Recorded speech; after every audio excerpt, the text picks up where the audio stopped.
There are moments in time when the veil between the mundane and the magnificent thins, when a human being seems to tap into something ancient, an almost elemental power that defies explanation.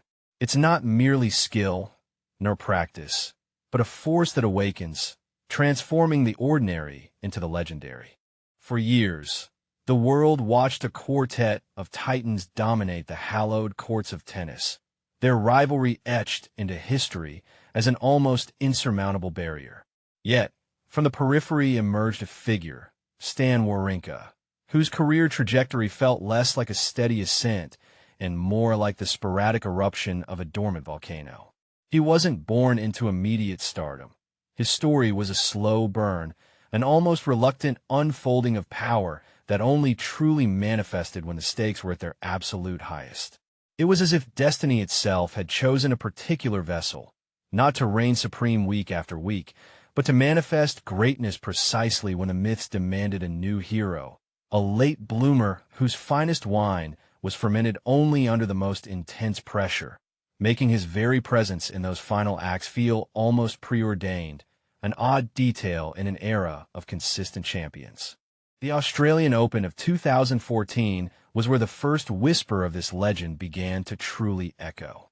The draw was a gauntlet, a king's ransom of champions guarding the path to glory, but Wawrinka, with his singular vision, seemed impervious to their collective aura.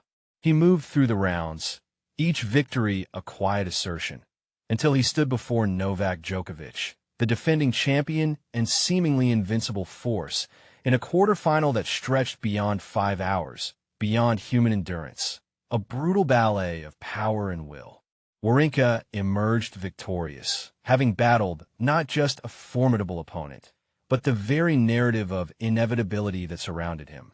Then came Rafael Nadal in the final, the undisputed king of clay, a fierce competitor on any surface, and another seemingly unassailable giant. The world expected a coronation, but instead they witnessed an awakening.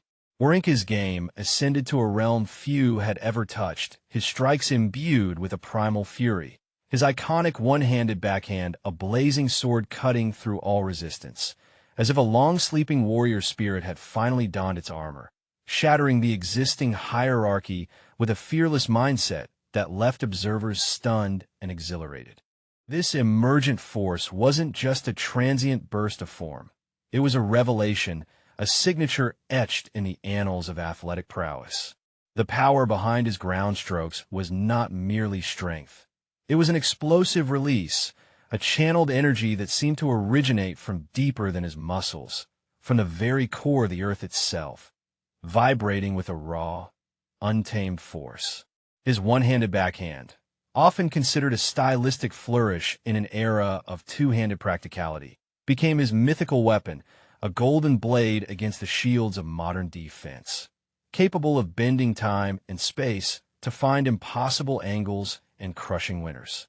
It was an anachronism, a beautiful defiance that felt ancient in its elegance and devastating in its execution. In his 2014 Australian Open triumph, Stan Wawrinka became the first man in 22 years to defeat the world's top 2 ranked players at a single Grand Slam, overcoming both Novak Djokovic and Rafael Nadal, a feat that felt less like an upset and more like destiny revealing its chosen champion, even if only for that specific moment. This wasn't just winning. It was a redefinition of what winning at the absolute apex truly looked like, a testament to the belief that passion and power could, against all odds, carve new paths through the most established landscapes. The legend continued to unfurl at Roland Garros in 2015, the very ground where Nadal had built an empire.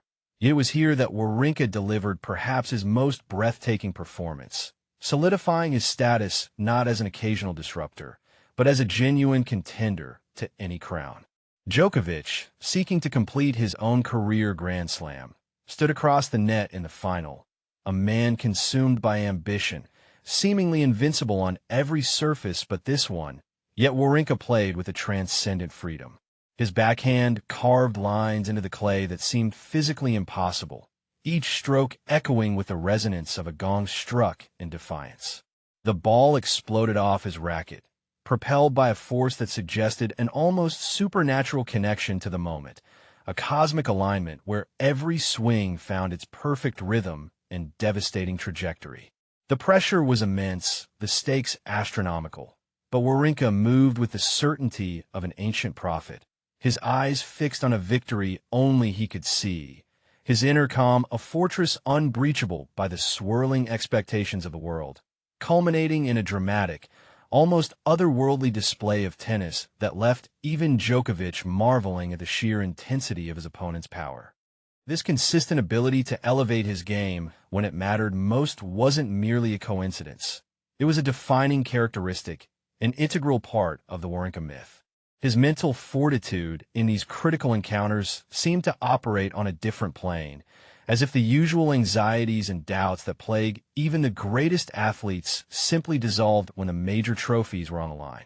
He possessed a kind of warrior's focus, an unwavering gaze that saw only the task at hand, impervious to the external chaos of the stadium, the internal whispers of fatigue, or the monumental reputations of his adversaries. It was as if the ancient gods of competition themselves breathed courage into him, transforming him from a highly skilled tennis player into an unstoppable force of nature, a modern-day Hercules facing down mythical beasts. During his 3 Grand Slam final victories, Stan Wawrinka won an astonishing 80% of his break points against his opponents, showcasing an almost supernatural ability to convert under the highest pressure, a statistic that speaks volumes about his uncanny ability to seize the crucial junctures of a match. This wasn't just clutch playing, it was the manifestation of a deep-seated, almost primordial instinct for victory. Then came the U.S. Open of 2016, the 3rd jewel in his Grand Slam crown, and once again, destiny placed him against Novak Djokovic in the final, almost as if the universe demanded a rematch to affirm the hierarchy Stan had forged. The atmosphere in Arthur Ashe Stadium was electric, charged with the palpable energy of a championship battle. But Wawrinka, often unassuming in lesser matches, stepped onto the court radiating an almost visible aura of calm confidence, his gaze piercing through the vast arena. He wasn't just playing. He was performing an elaborate ritual of power, each booming forehand and searing backhand a brushstroke on the canvas of history. The match was a grueling test of wills, a physical and mental marathon under the intense New York lights. Yet Wawrinka seemed to draw strength from the very exhaustion, his resolve hardening with every point. He weathered Djokovic's relentless defense, absorbing blows only to return them with greater force, his explosive power matching and then surpassing the world number ones, until he stood as the undisputed champion, a testament to his fearless mindset and the unyielding spirit that seemed to ignite only when the Grand Slam trophies beckoned, providing one of the decade's most dramatic and memorable matches. Yet, the true enigma of Stan Wawrinka lay not just in his monumental victories, but in the peculiar pattern of their emergence. He was not a player who consistently dominated the weekly tours, nor did he ever ascend to the pinnacle of the world rankings. Despite his 3 Grand Slam titles and 2 Masters 1000 wins, Stan Wawrinka never reached a world ranking higher than number 3, an anomaly for a multi-major winner in the Open era, suggesting his peak was hyper-focused on ultimate moments, a transient, burning star rather than a constant sun. This is the unexpected twist, the most surprising element of his legend. It was as if the Stan Wawrinka, who showed up for the majority of the tour, was merely a mortal man, a highly skilled athlete, but not the force of nature. But when the stage was set, when the lights were brightest and the stakes were existential, a different entity seemed to awaken within him. This was Stan the man, a gladiatorial spirit, an ancient warrior resurrected for the crucible of battle, infused with a near-mythical power that burned intensely, brilliantly, but not sustainably. This transformation, almost a possession, explained the stark contrast between his often solid, but not always spectacular, regular season performances and his almost supernatural ability to conquer giants in Grand Slam finals. It wasn't just mental strength, it was an activation, a dormant power that only the immense pressure of a major final could trigger, turning him into an unstoppable, yet fleeting force, leaving opponents and spectators alike wondering if they had witnessed human excellence or something far more ancient and profound. This unique phenomenon, this peculiar gift of channeling overwhelming power only when the stakes were highest, painted Wawrinka's career with the brushstrokes of myth and legend. He transcended the typical narratives of tennis, becoming an emblem of the unpredictable, the magnificent underdog who, by some strange twist of fate, could unlock an inner titan when it truly mattered. His unforgettable runs, his iconic backhand, and his relentless spirit in those pressure moments didn't just win him titles. They forged a legacy that inspires a quiet, knowing smile, a gentle affirmation of the magic that can sometimes arise from the most unexpected places.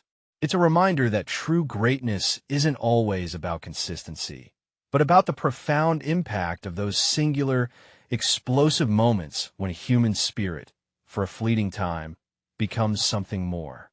Ending. Perhaps the greatest champions are not those who always win, but those who, in their defining moments, leave us believing in the impossible.